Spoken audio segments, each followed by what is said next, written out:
Hello everyone and welcome back to Lucky Loaders 15, where I'll be giving you 5 tips for tomorrow's racing, including a pick in the Group 1 July Cup, the feature race of the day. Now, before we get stuck into them, let's quickly just recap on how our tips performed today. In the end, it wasn't a bad day here on my YouTube channel, as we had a nice winner at Ascot in the opening race with Rabasta, was able to shed his maiden tag, and he did the job, I thought, quite cosily in the end. He stepped up to 6 furlongs, which I think really suited him today, and I think that will be his distance for the rest of the season. But it was a good performance by him. He was actually a little bit weak in the betting before the off. Actual final SP was 9-2, but I did see 11-2 and even 6-1 in places not long before the off. So hopefully some of you were able to get on at those bigger prices. Elsewhere, our other tips were disappointing. Theon, my nap of the day, blew her chance, I think, from the get-go. I didn't want it to be that handy, and in the end, none of the horses that raced prominently were featuring there except the winner. So that was a little bit disappointing there. Also as well, Indie Angel, my fancy in the Falmouth Stakes, just never got into the race at all. And Tinto as well, another horse I put up, he's just becoming a little bit of a cliff horse now. When he shows a little bit of form, he throws in a stinker. He is becoming well handicapped, and he will probably prop up again later on in the season, but I'd like to see a little bit more from him first, and probably a weaker race. So yeah, disappointing there, but not a bad day overall, as we did have a 9-2 winner. So hopefully it means that we can find some winners for you at the weekend. And obviously it's one of the featured days of the year, Super Saturday it's known as now. Many good races across the UK, and hopefully we can find some winners for you, and we'll get stuck into it then. So the first tip we're going to be going for runs at Ascot in the 225, and I'm going to take a chance here on Indianapolis for Richard Kingscote and Ian Williams. At the current time recording, was available at 14-1, and I'm going to recommend a 0.5 each way selection on this one. Now this horse is becoming really well handicapped now. He's down to a mark of 89, which is quite a lot lower than his last winning mark. His actual last win came off a rating of 97, so he's actually plummeted in the weights quite a lot, and he's actually got some good course form when he's run at Ascot. He's only run at the course on a couple of starts, including back in 2019 when he actually won that day in the Shergar Cup. That was a really good effort from him, and then he's just held his form in some good races. He finished also as well, I should mention, 5th at Royal Ascot last year, so Ascot is a track that he likes. But yeah, he's just never been able to quite get his head back in front again, but he is now very feasibly treated, and he's going to be dropping down in class tomorrow as well. A slightly easier race compared to his last outing at Newmarket, which actually was a really good race for the grade, and he wasn't disgraced at all. He wasn't that far beaten in that, and I think stepping into calmer waters tomorrow at a track that he's done well at before,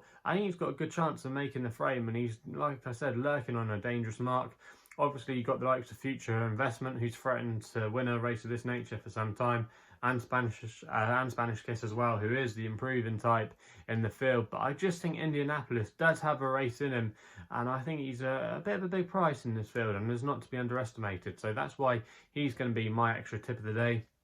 We then go to Chester for a fillies handicap to the 250, where my nap comes in, and we're going to be going with Hey, It's Maggie for Kieran Schofield, claiming 5, and he's riding for Tony Coyle. Now, you might remember I put this horse up last week when she was my next best at Haydock, but she was a non-runner that day, but I'm not concerned about that at all. I think she's got a really good chance in this field tomorrow, running against her own sex. Last time we saw her, she actually finished 3rd at York in a race that's worked out really well. The second place horse, Blackrod, was a winner at Newmarket earlier in the week, so that form's got a nice look to it, and that was against the boys as well, dropping back against fillies tomorrow. And the time before that, she won at Carlisle, where we put her up that day here on my YouTube channel, and she handles a bit of juice in the ground as well. And the conditions should be riding on the soft side, I would imagine, at Chester tomorrow. They could have a little bit more rain. Currently got soft in the Gurn description, and it could go that way as we get closer to post time. Currently available at 2-1 with bookmakers at the moment. I think this horse does have a good chance. She does have a wide draw, but it's only a small field, and I think she'll be handy. And I think she just might have too much for these. She's well treated. The 3-year-old allowance, £5 claim of Kieran Schofield as well. She's going to be receiving plenty of weight from most of these fillies, and for me, I just think she's a standout tomorrow, and I think she'll take another step forward. So that's why A up it's Maggie is going to be my nap in the 250 at Chester. We then head back to Ascot for the long shot of the day, where we go to the 335, and I'm going to take a chance here on Ostilio for Luke Morris and Paul Midgley. Now, at the current time recording, this horse was available at 33 to 1 with SkyBet, who are paying out 6 places on this race. I'm going to recommend a 0.5 each way selection for this horse. Now, this horse, Ostilio, you might be going, Chris, why are you putting him up? But I thought he was very eye-catching on his latest run at Newcastle, which was actually his first ever attempt at 5 furlongs, and he was a real eye-catcher that day. He wouldn't have won, but he was a little bit inconvenienced by traffic problems at a crucial stage, but it was a bunch finish. He wasn't discredited at all, finishing in 10th place. Go back and watch the replay. It was quite eye-catching, especially in the closing stages, and I think a strongly run sprint handicap could see him to good effect. Now, he's got a current rating of 100, which I do think is not bad. He is well handicapped, you could argue, on some of his old form. Previous winner at Royal Ascot when he took the Britannia Stakes here in 2018, so a return to Ascot should see him in good stead. In fact, actually, it's the only time he's been tried at the track, so I think it well played to his strengths. Also, as well, if there is a bit of rain around, and it should be on the soft side tomorrow at Ascot, that shouldn't be a bother to him. The only times he's raced on soft, he's won on them twice from 3 starts, including in some conditions races, which kind of saw him to good effect last year, where he'd been stuck in one of those patches where a horse go through sometimes, where they're too high in the weights to win a handicap, but they're not quite good enough to win group and listed races. He was kind of in that bubble, but I think he's been eased now by the handicapper to a workable mark, and I think he's got a big chance in this race, and I think he'll be doing his best work late on. Got a good draw to work from, stall 19 as well, towards that stand side, which is often a place you want to be. We often see that at Ascot, you either want to be on one wing or the other, but I would always like a high draw ideally. So stall 19 tomorrow, workable mark, an eye-catch and run last time out, ground conditions in his favour. I think he's not to be underestimated at all, and I think he'll go well for us at 33 to 1. So that's why he's going to be my long shot of the day. We then head to York for the John Smith's Cup in the 405, where we're going with my next best. And I thought Fishable was a good price here for David Allen and Tim Easterby, currently available at 16 to 1 with bookmakers. And that's with SkyBet, who are paying out 7 places on this race. As my next best of the day, I'm going to recommend a 0.5 each way selection here. Now, I think this horse has been targeted for this race because his best trip, arguably, is 10 furlongs. He's tried it 6 times in his career, and he's won on all 3 occasions, and all of those wins are his career wins. He's raced 10 times, I think it is, and he's won 3 times, so 10 furlongs is definitely his ideal trip. He was campaigned quite oddly, I thought, last season as a 3-year-old. He was tried over shorter, he was tried over further, but 10 furlongs is definitely his trip, and he was a good winner last time at Ripon. I thought that was a good game effort where he had to make his own running that day, and things just wouldn't have gone ideally for him, and I think you can mark that effort up. Only raised £3. I think that's not bad for him, and I think he could be rated 100 horse in time. He might have a few pounds to play with the handicap here. He's not got a bad course form as well. He finished second here on his last start last season, so that shouldn't be an issue. Yes, he came 8th on his other start at York this season, but he blew the gate that day, and he actually made up a lot of late ground. He put a line through that run, and I do think in this field he's got a good chance tomorrow. He's quite, like I say, versatile. If he's held off strong pace, I won't mind that. If he's ridden prominently to a slower place, I wouldn't mind that either. I just hope David Allen can get it right tomorrow. And with 7 places, I do think that's a good each way bet. And that's why he's going to be my next best of the day. We then go to Newmarket for my take here on the July Cup. Going to be one of my extra tips. And I'm going to take a bit of a left field selection here with a horse called Line of Departure for David Egan and Roger Varian. Now, this horse is a little bit left field. He's not a horse that was running in the Commonwealth Cup at Royal Ascot.